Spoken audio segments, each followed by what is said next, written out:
भारत माता की, भारत माता की, भारत माता की, भारत माता की।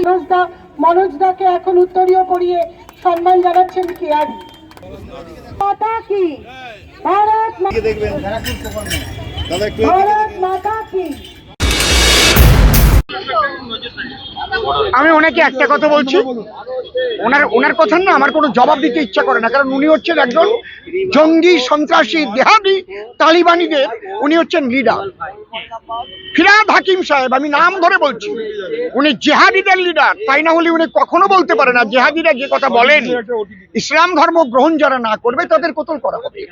তাহলে উনি নিজে বলেছেন যারা ইসলাম নিয়ে জন্মগ্রহণ করেননি তারা দুর্ভাগা।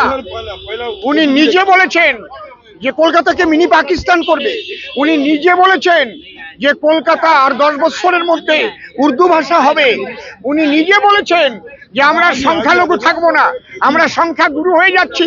তার মানে ভারতবর্ষকে ইসলাম রাষ্ট্র আমরা করব, যেটা 17,000 মৌলবী যারা আরব কান্ট্রি থেকে ভারতবর্ষে এসে কাজ করছে পশ্চিম বাংলায় তাদের ডেরা পেতে বসে আছে, এবং তাদেরই এই জায়গা দিয়ে রেখেছি। ফিরহাদ হাকিমের মতো জেহাদি যারা, তারা এই জঙ্গিদের যদি তৈরি করে থাকে, আমি একটা কথা বলবো, তাহলে ফিরহাদ হাকিম সাহেব বলুন এখনই ইমিডিয়েটলি এনআরসি হোক।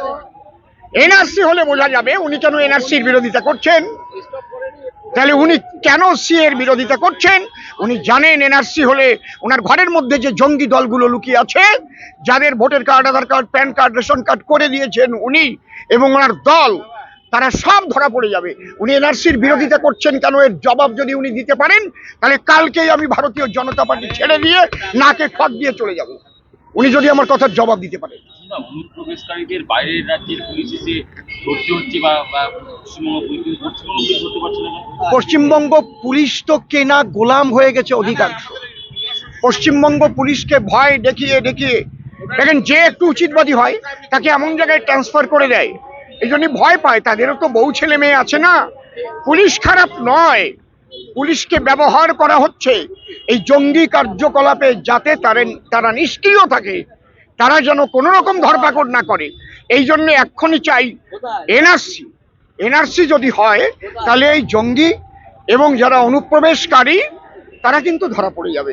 তাহলে ফিরহাদ হাকিম সাহেব বুঝতে পারবে যে কত ধানে কত চাল। আমি চ্যালেঞ্জ করলাম, উনি বলুক যে হ্যাঁ আমরা এনআরসি, এনআরসি তো খুব ভালো জিনিস, ন্যাশনাল রেজিস্টার অফ আমাদের সিটিজেনশিপ। তাহলে আমরা সিটিজেন কারা আছি ভারতবর্ষের? লিগ্যাল সিটিজেন এবং ইললিগ্যাল সিটিজেন। এই জন্যই তো বলা হয়েছে Aadhaar card, PAN card, ration card এগুলো থাকলেই, কিন্তু ভোটার কার্ড থাকলেই সে সিটিজেন না। দেখা হবে ওগুলো সে বের করেছে কিভাবে, কত সাল থেকে এদেশে সে বসবাস করছে। একমাত্র ছাড় দেওয়া হয়েছে হিন্দু, খ্রিস্টান, বৌদ্ধ, শিখ, জৈন, পার্সি, এই 6টা সম্প্রদায়ের বাইরে যারা এখানে এসেছে পালিয়ে পালিয়ে এসে ভারতের সার্বভৌমত্বকে নষ্ট করার চেষ্টা করছে, ভারতবর্ষকে ইসলাম রাষ্ট্র করার চেষ্টা করছে, পশ্চিমবঙ্গকে পশ্চিম পাকিস্তান করার চেষ্টা করছে, তাদের ধরতে হলে এনআরসি দরকার বলে আমি অসীম সরকার মনে করি, একজন উদ্বাস্তু সম্প্রদায়ের মানুষ হিসেবে।